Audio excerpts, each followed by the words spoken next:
देखिए, विमान हादसे की जांच रिपोर्ट में एक बड़ी जो खबर है इसी बीच आ रही है। आपको बता दें, अहमदाबाद हादसे की जांच रिपोर्ट में बड़ी बात कही जा रही है।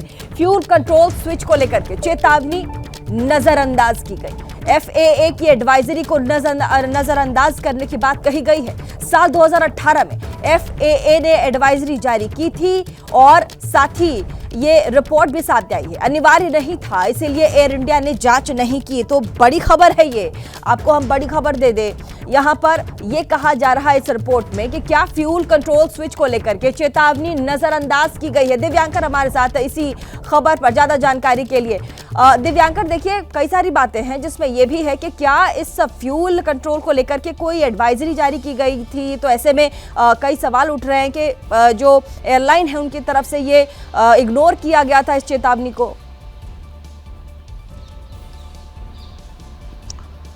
सिर्फ जी आपको बताना चाहेंगे, सिर्फ एक सूचना बुलेटिन जो है वो फेडरेशन अमेरिका की जो फेडरल एविएशन एडमिनिस्ट्रेशन ने 17 दिसंबर 2018 में जारी किया था और जिसमें फ्यूल स्विच से जुड़ी जो समस्याएं हैं उसको लेकर ये जो चीज़ें हैं वो सामने रखी गई थी। और बोइंग के जो विमान है, खासकर जो बोइंग एयर इंडिया का विमान 787 जिसमें हादसा हुआ, उसका जो 737 विमान में जो इंजन फ्यूल कंट्रोल स्विच जिसे पायलट इंजन को चालू या बंद करता है, उसके लॉकिंग फीचर काम नहीं कर रहा था। इसको लेकर जो चीज़ें हैं वो उसमें सामने आई गई थी। लेकिन जानकारी के लिए ये भी बता दें कि 2023 से जो ये चीज़ें हैं वो इस वाले विमान जो 787 है, इसमें कोई भी जो चीज़ें हैं वो सामने नहीं आई थी। और इसमें सिर्फ ये लिखा गया है, अहमदाबाद जो ये हादसे की रिपोर्ट आई है इसमें ये भी लिखा गया कि FAA का 2018 बुलेटिन में सिर्फ एडवाइजरी थी, अनिवार्य नहीं था। इसलिए एयर इंडिया ने दुर्घटनाग्रस्त विमानों पर इससे संबंधित निरीक्षण नहीं कराया।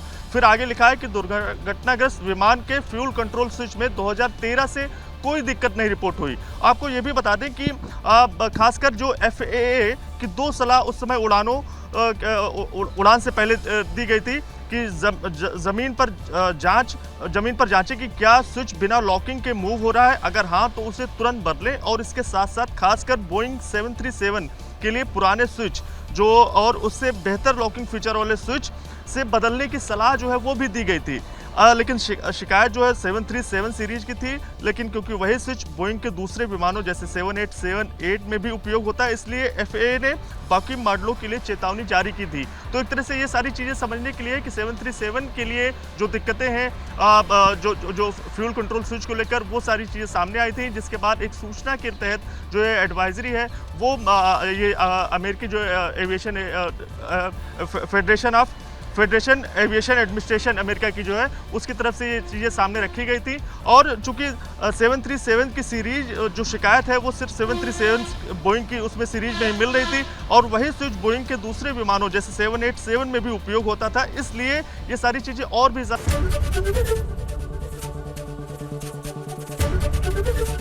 ABP गंगा, खबर आपकी, जुबान आपकी।